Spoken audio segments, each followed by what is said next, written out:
Aston Martin's new technical director Dan Fallows has discussed the potential he sees in the Silverstone-based team, which he joined at the start of the year after being signed from Red Bull. Fallows, who is the Austrian's head of aerodynamics, will be instrumental in pushing Aston Martin towards the front of the midfield after having little impact on this season's AMR22 due to the timing of his move. The 48-year-old has endured a somewhat turbulent first season since joining the British team after being accused of stealing data from Red Bull when he moved. Aston Martin were dubbed the Green Red Bull at the Spanish Grand Prix after unveiling their first big upgrade package, which happened to make the AMR22 look worryingly similar to the RB18. Bottas and Hamilton will go down as one of the most successful partnerships in the history of Formula One, given how many titles they won together. However, in his final year at Mercedes, things quickly spiraled out of control for the Finn, who massively underperformed. It appeared that Bottas had somewhat accepted the fact that he was going to be replaced by George Russell as the Finn set his eyes on a move to Alfa Romeo. The going has been slightly more difficult for the Audi Link team recently, who have fallen down the pecking order due to a lack of development. This hasn't stopped the Finn from having another dig at Mercedes boss Toto Wolff, who insists that Mercedes preferred to listen to the computers rather than himself and Hamilton. "It is just how a top team works," said Bottas. Haas team principal Guenther Steiner has affirmed that the American side are not prepared to take a huge gamble when deciding their driver pairing for the 2023 season. Kevin Magnussen returned to the Banbury-based squad at the start of the season to partner Mick Schumacher, who is in his second year of Formula One. Neither Haas driver has scored points since, but Schumacher's performances have been consistently on par with Magnussen's, which is crucial for his chances of being kept on. Daniel Ricciardo and Nico Hulkenberg are considered to be among the leading contenders, while Antonio Giovinazzi also has a shot, as he is part of the Ferrari program. There will be no decision on any of those three yet though, because Haas are yet to finalize the future of Schumacher. Williams have announced that Nicholas Latifi is to leave the team at the end of the 2022 Formula One season. Former Formula 2 driver Latifi was promoted into a race seat ahead of the 2020 season, partnering George Russell, but went pointless in his maiden season. The Canadian then scored his first points in the chaotic 2021 Hungarian Grand Prix with a 7th place finish and followed it up with 9th in Belgium at the next race for a total of 7 points. So far in the 2022 season, Latifi's best finish is 12th in Britain as he has struggled to match teammate Alex Albon, while Stan and Nick de Vries also outperformed him during the Italian Grand Prix as he scored a 9th place finish, while Latifi could only manage 15th at Monza. Red Bull regarded IndyCar race winner Herta as a prospective candidate for a 2023 AlphaTauri seat as it evaluated the notion of Pierre Gasly switching to Alpine. Herta's results across the last 3 seasons in IndyCar were not sufficient for him to be issued a super license under the FIAS system. Red Bull had already moved on from the idea of attempting to receive an exemption, and on Friday the FIA formally outlined the situation.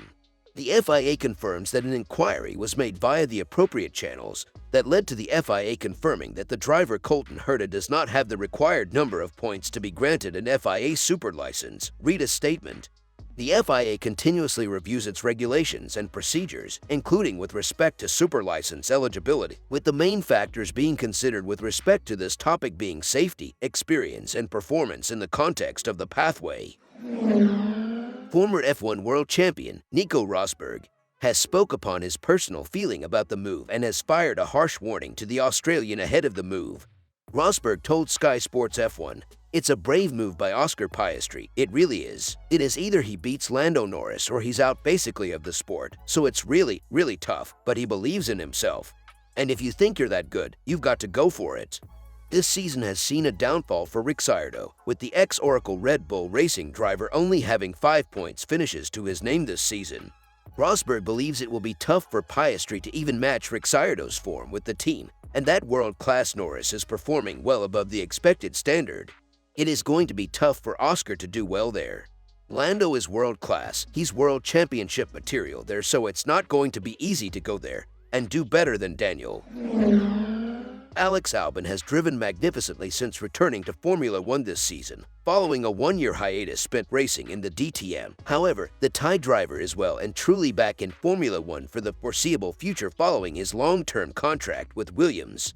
Albon's road to getting to where he is today has been an incredibly bumpy one, with it being somewhat rare for a driver to leave the championship at a young age but return stronger than ever before. However, after a disappointing 18-month spell at the Austrian team, the Thai driver was dropped to the Red Bull sidelines, where he spent a year racing in the DTM as a result. The Thai driver, who was forced to sit out the recent Italian Grand Prix after being diagnosed with appendicitis, which he quickly received surgery for, is confident that his team can do better, much better. Albon thinks the team have maximized the potential of the FW44, but that they obviously want more. The new rules feature a raft of changes to help increase sustainability, both from an environmental and financial perspective.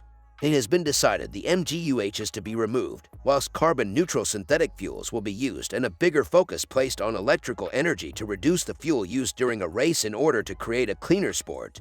Whilst the changes will prove largely popular, with some concessions made to entice new OEMs to join the incumbent manufacturers, there are fears a change to the MGUK could widen the playing field.